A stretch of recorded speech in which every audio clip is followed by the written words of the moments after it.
The year was 1965. A young nation, Pakistan, found itself locked in a fierce struggle for survival against its much larger neighbor, India.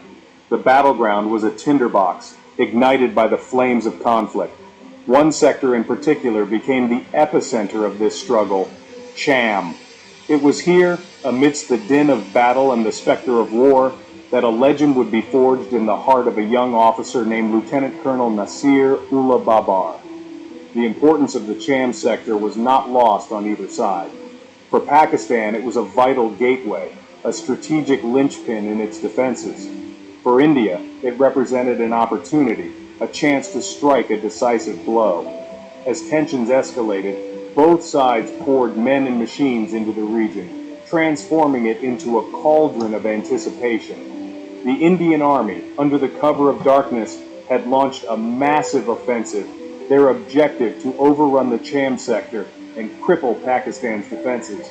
The situation was dire, the fate of the nation hanging precariously in the balance. It was in this crucible of conflict that Lieutenant Colonel Babar, a man of unwavering courage and quick thinking, would etch his name into the annals of Pakistani military history.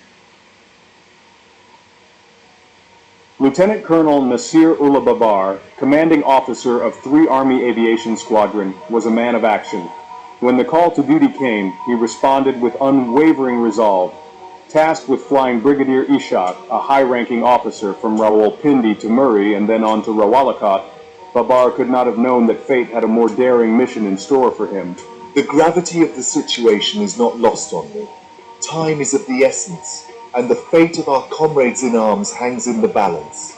With a steely glint in his eye, Babar turned to Brigadier Ishaq and proposed a daring plan to fly towards Cham and gather crucial intelligence on the enemy's movements. I admire your courage, Babar. Let's proceed with your plan. They landed in Padar Nula to get their bearings. Brigadier Ishaq continued on to Rawalakot, leaving Babar with Major Latif Awan and Captain Akram. Their mission to penetrate the chaos and fog of war, to become the eyes and ears of the Pakistani army in the midst of the enemy's advance. Armed with nothing more than their wits and a burning desire to serve their nation, Babar and his companions embarked on their perilous reconnaissance mission. Unaware of the enemy's strength, lacking proper maps, and with only a handful of souvenirs in mind, they flew their small, unarmed helicopter towards Cham.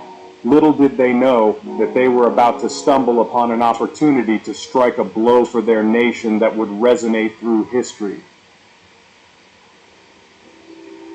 Navigating through the smoke-filled skies, Babar spotted an enemy post near Cham. Initially, he assumed it was abandoned, a casualty of the ongoing battle. Deciding to investigate, they landed their helicopter nearby, intending to collect some souvenirs of war. However, as they approached the post, they were met with a sight that made their hearts skip a beat. 3 Sikh soldiers, armed and alert, emerged from the post. Babar, his mind racing, knew that they were hopelessly outmatched. Surrender was not an option. Neither was a fight they could not win. In that moment of truth, with the lives of his men hanging in the balance, Babar's quick thinking and indomitable spirit came to the fore. The Indian army has surrendered. I am here to ensure your safe passage.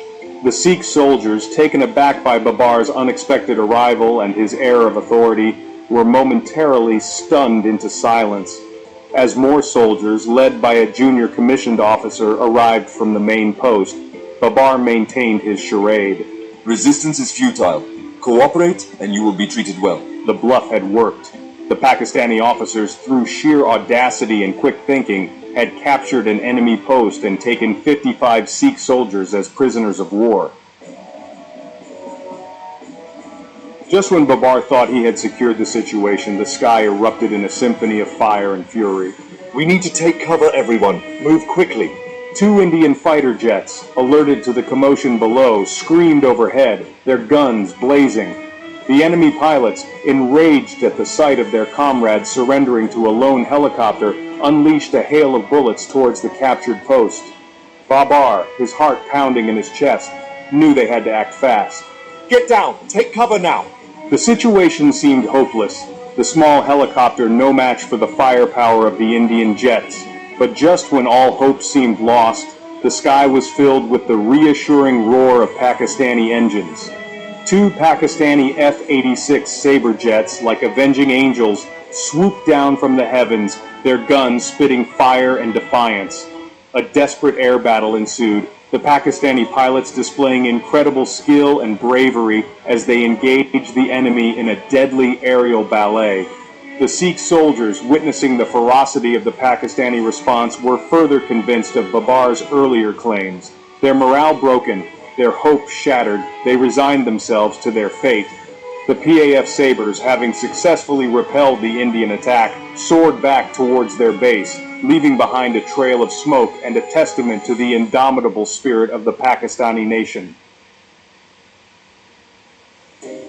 With the immediate threat neutralized, Babar faced another daunting task, escorting 55 prisoners through enemy territory to a safe location. The journey was fraught with danger, the path ahead littered with landmines and the constant threat of enemy patrols. But Babar, undeterred, refused to abandon his mission. We need to move, and we need to move carefully. Captain Akram, you're with me. With Captain Akram by his side, Babar led the long column of prisoners through the rugged terrain. They marched for hours, the sun beating down on their backs, their throats parched with thirst. Along the way, they encountered Major Abdullah Saeed and Major Faiz Ali Chishti, but unfortunately, neither officer was in a position to offer immediate assistance. The journey was fraught with peril. Every step could be their last, every shadow a potential enemy ambush. Keep your eyes open and stay close. We can't afford any mistakes here. Yet Babar, his resolve unwavering, refused to yield. He led his men with a steady hand, his courage inspiring those around him. Through sheer willpower and determination, they navigated the treacherous minefield, each step a testament to their resilience.